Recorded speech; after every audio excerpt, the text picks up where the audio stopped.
Today I'm talking about Thor, Blood of the Fathers. Now, with apologies, this is yet another graphic novel collection which I got at random from my library shelves, which I know nothing about, and so subsequently will only be able to give a superficial review to. Longtime viewers of this channel know it is a channel policy to review everything I read, whether or not I have anything intelligent to say about it. And this one probably I don't have anything intelligent to say about. And I know the last several videos I've done on comic books or graphic novels have been collections that I didn't know anything about and have not been able to talk intelligently about. That should be changing in the near future. I've got some books, some graphic novel collections requested on interlibrary loan that are going to be more familiar for me, and so that I'll be able to at least know what I'm talking about when I get around to those books. But for this book, with apologies, I don't know much about this at all. Now, I have talked about Thor before on this channel. I reviewed one of the Thor epic collections, but that epic collection was from the 1970s.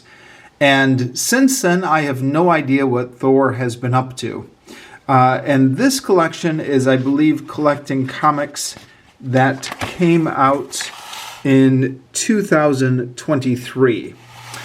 Just as a side note, and you know, I've been outside of the US for several years, so you'll have to forgive my ignorance here. Oh, no, sorry. 2020. These are from 2020. But, as I was saying, as a side note, somebody who's been out of the U.S. for several years, I noticed that these slim volumes are now populating the graphic novel section of both the bookstores and the library. This may be just stating the obvious, but it looks like what's happened is that instead of waiting for like 30 years to reprint the comic books, as used to be the case, it looks like the comic books run are immediately getting reprinted in these slim graphic novel books. And I surmise, and again, maybe I'm just stating the obvious, but I surmise this is because of the death of comic book collecting, that people don't actually, you don't actually see comic books on the rack anymore. People collect graphic novels instead of comic books, so the comic book runs are immediately collected into graphic novels. Have I got that right? Apologies if I'm just stating the obvious. Like I said, I've been outside of the U.S. for several years. But yes, it looks like this is what's happening here. I didn't actually fully realize that when I picked this up. There is a number 6 here, but you can see it's hidden. So when you're just looking at the cover, you don't see number 6. When you're looking, sorry, the light's bad here. When you're looking at the binding, you wouldn't see number 6 unless you're looking way at the bottom there, which I wasn't. But when you open it up here and you see that the order you're supposed to read them in, and then when you cross-reference this with Amazon and the internet, it looks like this is number 6. Now, to start here, volumes 1, 2, 3, 4, 5, and 6. But if you read the fine print here, it goes up to volume 5, and there's a jump in the numbers, or a gap in the numbers, because Hulk vs. Thor, Banner of War, is not one of the volumes. I guess that's part of the series, but not given a volume number. So anyways, this series is collecting Thor number 31, 32 through 35, and Thor Annual 1, again, apparently originally published in 2020. So, like I said, I've not read any Thor comics, aside from the Thor Epic collection I reviewed on this channel earlier, which was Thor comics from the 1970s.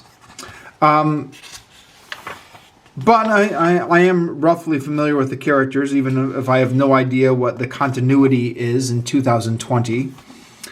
I found this book short, read it in a day and a half, but entertaining.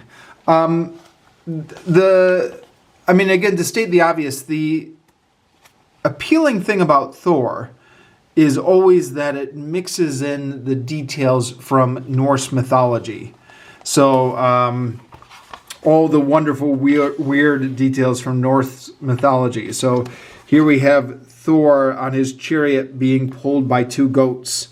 And having read Neil Gaiman's introduction to Norse mythology, I know that comes straight out of the original mythology. Thor had two goats that pulled his chariot. And the Bifrost Bridge, here it's been broken by the Hulk, who was apparently also Thor. And we go into the land of Hell, which, you don't need to be a genius to realize that this is where the English word hell comes from the Norse land of the dead. And then here we have these giant ravens who are feasting on the souls of the dead.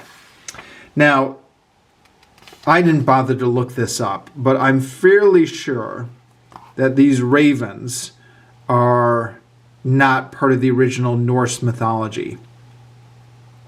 But not 100% sure. They fit the atmosphere.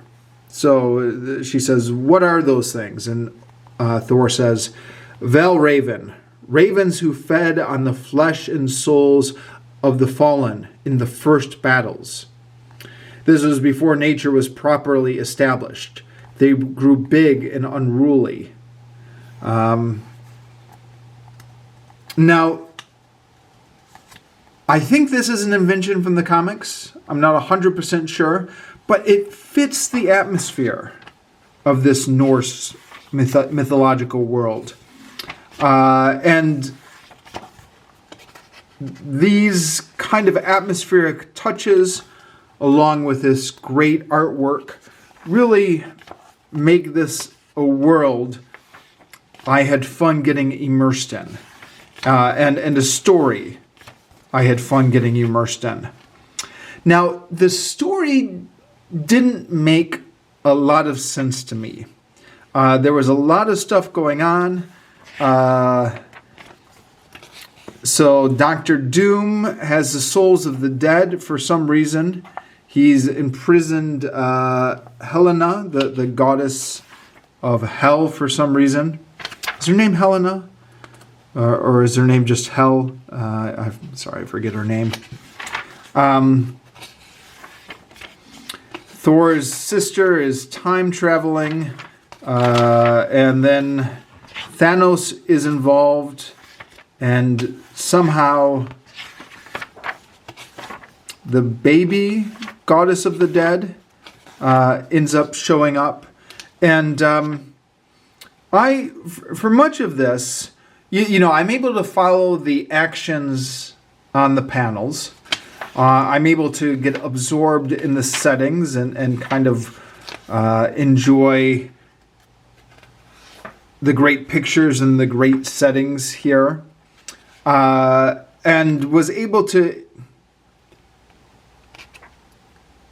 how do I want to put this?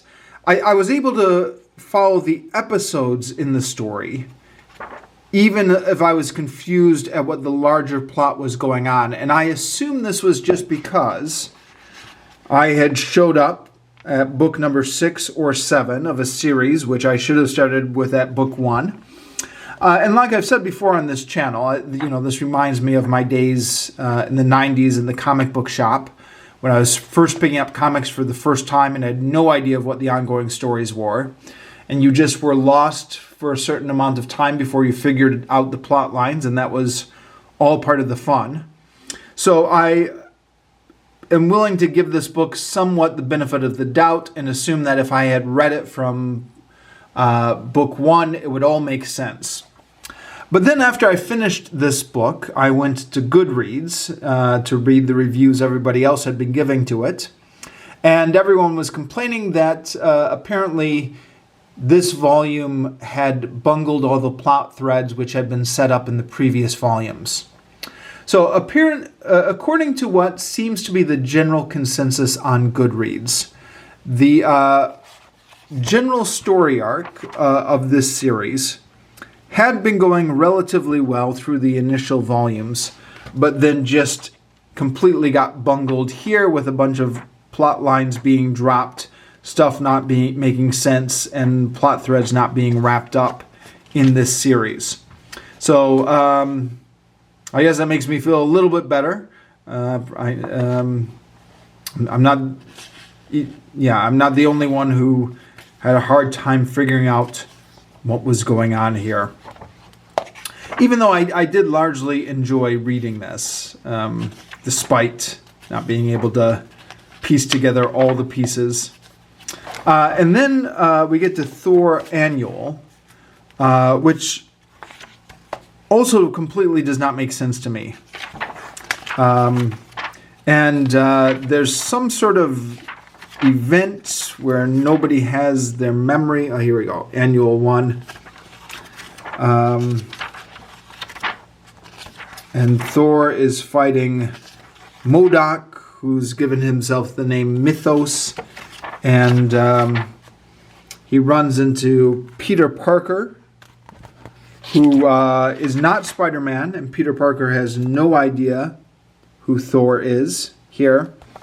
And again, I can only just assume that all of this was part of some big annual crossover event that I just have no idea what's going on with, but maybe it would have made more sense if I was following Marvel continuity better. So yeah, all in all, some interesting stuff going on here, some interesting visuals, some interesting concepts. The story didn't make a lot of sense to me, and a lot of that is probably because I'm jumping in the middle, but judging by what the fans are saying on Goodreads, apparently the story didn't make a lot of sense to the hardcore fans either. And that's my review. As always, let me know in the comments if you are familiar with this series. Have you been reading it from the beginning? Can you inform my opinion? Does it actually make more sense if you've been reading since Volume 1? Did this bungle the plot threads, or did this, are the reviews wrong? Did this actually do a good job of tying it together? Let me know what you think.